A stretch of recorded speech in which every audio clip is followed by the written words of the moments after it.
वंदे पुरुषोत्तम। आलोचना प्रसंग भाग 3 से 29 दिसंबर सन 1941 की श्री ठाकुर जी से वार्तालाप। श्री ठाकुर इस बार यहाँ से उठकर अतिथिशाला की ओर घूमने निकले। सैकड़ों व्यक्ति उनके पीछे पीछे जाने लगे। दयाल आनंद मग्न हो गप करते हुए चल रहे हैं। सभी की दृष्टि उन पर निबद्ध है। जाते जाते रवीन्द्र दत्त नामक एक व्यक्ति ने कहा, ठाकुर, बहुत दिनों से सोचता हूँ बीड़ी पीना छोड़ दूँ। पहले से कुछ कम तो किया है, किंतु एकदम छोड़ नहीं पाता हूँ। श्री ठाकुर जी बोले, छोड़ोगे तो चट छोड़ दोगे, ऐसे क्या कूथ कर छोड़ा जाता है? एक छड़ा है न क्या? एक भाई ने कहना शुरू किया। थोड़ा थोड़ा धीर चलन का अभ्यास न होता इस्तेमाल, ऐसी चाल में बढ़ता है बेकार निराशा और जंजाल। जो करना है समझ बूझ ले, एक झोंक में कर ही डाल, इसी रीत की चाल सदा चल, यही है चलने की सही राह। श्री ठाकुर जी बोले, हाँ, इसी प्रकार से करना है। काटना हो तो एक ही घाव में। सुना है रामकृष्ण कथामृत में एक सुंदर गप है। एक व्यक्ति की पत्नी ने पति से कहा कि अमुक खूब वैराग्यवान है, सन्यासी होगा, इसलिए उसने तिथि मुहूर्त भी देख लिया है, उसने गिरवा वस्त्र भी छिपा रखा है। इस बात को सुनते ही उस व्यक्ति ने कहा, वह कभी भी सन्यासी नहीं हो सकता है, उस तरह से गृह त्याग नहीं किया जाता। पत्नी ने पूछा, सो कैसे? वह व्यक्ति तत्क्षण कंधे पर गमछा रखकर निकल पड़ा, पुनः लौटा नहीं। श्री ठाकुर को धूप लग रही है, देखकर एक व्यक्ति ने छाता लगाया। श्री ठाकुर ने प्रसन्न होकर कहा, धूप ही अच्छी लगती है, और यदि तुम छाता लगाना ही चाहते हो तो ऐसा लगाओ ताकि माथे पर धूप लगने की बजाय देह पर लगे। उस भाई ने उसी ढंग से छाता लगाया। श्री ठाकुर ने मजाक में कहा, भाग्य से तुमने मेरी बात समझ ली। किसी किसी में सेवा का इतना उत्कट आग्रह रहता है कि मेरी असुविधा के बारे वह समझता ही नहीं। ठंड के दिनों में भी वह पंखा झलना शुरू कर देता है, मना करने पर भी जोर जोर से झलता है। वह तो पुण्य लूटने के लिए सेवा करता है, पर मेरी सुख सुविधा का उसे ख्याल भी नहीं रहता। सभी हंस पड़े।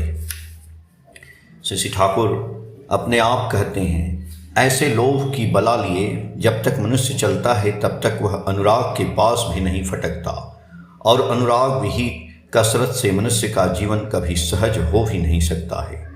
फिर सहज हुए बिना मनुष्य दूसरे को प्रभावित भी नहीं कर सकता, और न तो याजन जैत्र ही हो सकता है। श्री ठाकुर बातें करते हुए अतिथिशाला के सामने आ पहुँचे। अतिथिशाला की दीवार और फर्श पक्की है, ऊपर में टीन और चारों तरफ घर हैं, बीच में थोड़ी सी खुली जगह है। एक दल ठाकुर को देखते ही वंदे पुरुषोत्तम की ध्वनि देने लगा। श्री ठाकुर इससे प्रायः बेचैनी सी महसूस करने लगे। ऐसा भांपकर सभी ने उन्हें ध्वनि देने की मनाही की। श्री ठाकुर के लिए कुर्सी लाई गई, वे उस पर बैठे। उनके ऊपर छाता लगा दिया गया। प्रसन्नता वो प्रशांति से भरपूर उनका मुखमंडल पूर्णिमा के चांद जैसा दिख रहा है। चारों ओर मुग्ध मानवों का मेला लगा है। बैठे बैठे ठाकुर ने जानना चाहा कि कितने लोग आ पहुँचे हैं। भूषणदा बोले, यहाँ पर कई 100 आए हैं, अलावे ऋतिकों के घरों में जाकर अनेकों ठहरे हैं। श्री ठाकुर जी बोले, मेरी इच्छा है कि प्रत्येक ऋत्विक के घर में एक एक छोटा मोटा आनंद बाजार चले। घर पर ठहरने से जजमानों को भली भांति सेवा दी जा सकती है, तथा खाना पीना, सोना बैठना, वो आलाप आलोचना के जरिए बहुत सी बातें उनके माथे में गूंथी जा सकती है। इनके लिए अलग घर, बिछावन, बर्तन रखना अच्छा है। प्रत्येक के स्वास्थ्य पर ख्याल रखते हुए वैसी व्यवस्था करना आवश्यक है। इस प्रकार से यजमानों को घर पर रखना हर तरह से ही अच्छा है, पर हाँ, उनकी बदनामी न हो, उस ओर भी ख्याल रखना होगा। ऋत्विक गण सोचेंगे कि सत्संगी मात्र ही ठाकुर की संपत्ति है, प्रत्येक के लिए उनका कुछ कर्तव्य है। मोटी बात है कि ऋत्विक हों या अऋत्विक, संपूर्ण सत्संगी मंडली के अंदर जितनी ही हृदयता और पारस्परिकता बढ़ेगी, उतनी ही पारिवारिक संगति की तरह एक वातावरण की सृष्टि होगी जिससे सभी उपकृत होंगे। ऋत्विक के घर पर बहुतों के रहने पर भी ऋत्विक का ही कर्तव्य है कि वे अन्यान्य ऋत्विक एवं सत्संगियों के साथ उनका संपर्क कायम करा दें। पारस्परिक आदान प्रदान के भीतर से ही ऐसा करना अच्छा होता है। साथ ही यह ख्याल रखना भी जरूरी होगा ताकि कच्चा दिमाग ताल बेताल याजन के पल्ले न पड़ जाए। विपिनदा बोले, मेरा यजमान है, मेरा यजमान है, ऐसा बोझ अधिक रहना क्या अच्छा है? श्री ठाकुर जी बोले, हम यदि ठाकुर के हों तो मेरा यजमान है सोचने में बुरा नहीं, यदि हम ठाकुर के न हों तो मेरा यजमान है ऐसा सोचने में कठिनाई है। दक्षिणादा सेन गुप्त बोले, वह कैसे? श्री ठाकुर जी बोले, जब हम ठाकुर के होते हैं तब हम में यह बुद्धि रहती है कि हम किस तरह से अपने सर्वस्व को ठाकुर की चीज बना सकते हैं, और हम यदि ठाकुर के न होकर अपनी प्रवृत्ति के होते हैं तब हम में यही बुद्धि होती है कि हम अपने सर्वस्व को किस प्रकार से इस प्रवृत्ति का उपासक बना सकते हैं। इसी में सबों का हिसाब किताब पूरा हो जाता है। श्री ठाकुर ने ब्रजेंद्र चट्टोपाध्याय को बुलाकर पूछा, ब्रजेंद्र, आज का आयोजन क्या है? ब्रजेंद्र बोले, आज आलू गोभी का डालना और दाल बन रही है। श्री ठाकुर खुश होकर बोले, इतने लोगों के लिए आलू गोभी का इंतजाम कर दिया है, आपकी क्षमता तो कम नहीं है। ब्रजेंद्र बोले, आपकी दया से जुट गया है।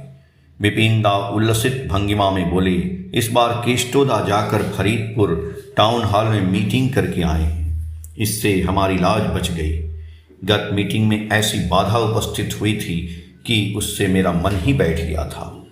श्री ठाकुर ने किसी प्रकार का उत्साह नहीं दिखाकर बल्कि थोड़ा कठोर भाव से कहा, केष्टोदा को नहीं लेकर यदि आप लोग खुद ही यह कर सकते हो तो अच्छा होता, और मन दबेगा ही क्यों। आर.एल. मुखर्जी के फैसले के बाद भी बहुतों का शायद मन बैठ गया था। यह मेरे लिए बहुत इंसल्टिंग अपमानजनक प्रतीत होती है।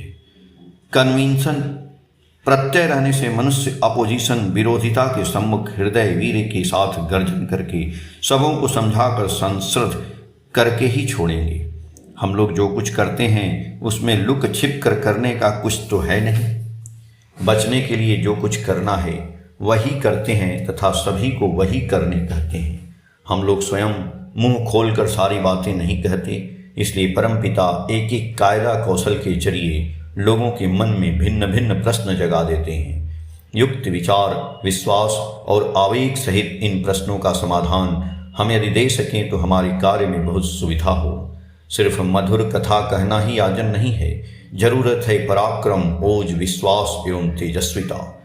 किशोरी वगैरह में ये बातें खूब थीं। शुरू में अनंत किशोरी, गोसाई, नफर आदि ने क्या कम काम किया है? आपके समक्ष आपके आदर्श और कृष्टि के संबंध में अनुचित तरीके से यदि कोई अपने इच्छा अनुसार कुछ नुक्ताचीनी या व्यवहार करने का साहस पाता है तो इसका अर्थ साफ यही है कि अपने अंदर कोई दुर्बल्य छिपा हुआ है जो उसे इस तरह से उत्साहित कर रहा है। हृदय की ताकत यदि न बढ़े, अवस्थानुसार भक्ति विश्वास जैसी संपत्ति के साथ यदि सामना न कर सकते हों तो क्लीवत्व दूर होने वाला नहीं है, और क्लीवत्व जब तक दूर नहीं होगी तब तक आप कुछ भी नहीं कर सकते। आप में प्रभाव नहीं आएगा, शक्ति नहीं आएगी, जाति का कोई अस्थायी कल्याण करके नहीं जा सकेंगे। कर्तव्य की अवहेलना करने से कुछ नहीं होता। याद रखेंगे, चरित्र बल ही सर्वश्रेष्ठ बल है। विपिनदा बोले, अनेकों लोग ऐसे बेहया हैं जो वित्त, विचार एवं विज्ञान की कुछ भी परवाह नहीं करते। निंदा तथा मजाक कर लेने में ही उन्हें आनंद मिलता है। श्री ठाकुर जी बोले, इसका अर्थ है आपके व्यक्तित्व में द्युति का अभाव है। कोई चाहे जितना भी बेहया क्यों न रहे, आप लोगों को देखकर उनमें संभ्रम क्यों नहीं होगा, संकोच क्यों नहीं होगा। हम यह नहीं कहते हैं कि आप मनुष्य के साथ लठबाजी करें। आप में ऐसी सतनिष्ठ हृदय, वीर्यवत्ता और पराक्रम संगठित होना चाहिए जिसकी छाया मनुष्य पर पड़कर उसका हल्कापन अधिकांशतः संयत कर दे। श्री ठाकुर खूब आवेग सहित बातें कहते जा रहे हैं। उनका मुखमंडल लाल हो उठा है। तत्पश्चात तंबाकू पिए। क्या रे, क्या खबर है? गांव के मुसलमान गंध सरकार को देखते ही ठाकुर ने पूछा। गंधा बोले, अच्छा है। तुरंत बाद ही चलो चले कहकर उठ पड़े। पीछे पीछे चल पड़ा है फिर वही आनंद। मधुलुब्ध मानव दल, उन सभी के चेहरे पर एक परम तृप्ति का आवेश है। आलोचना प्रसंग भाग 3 के पेज संख्या 8 से 13 तक। जय गुरु।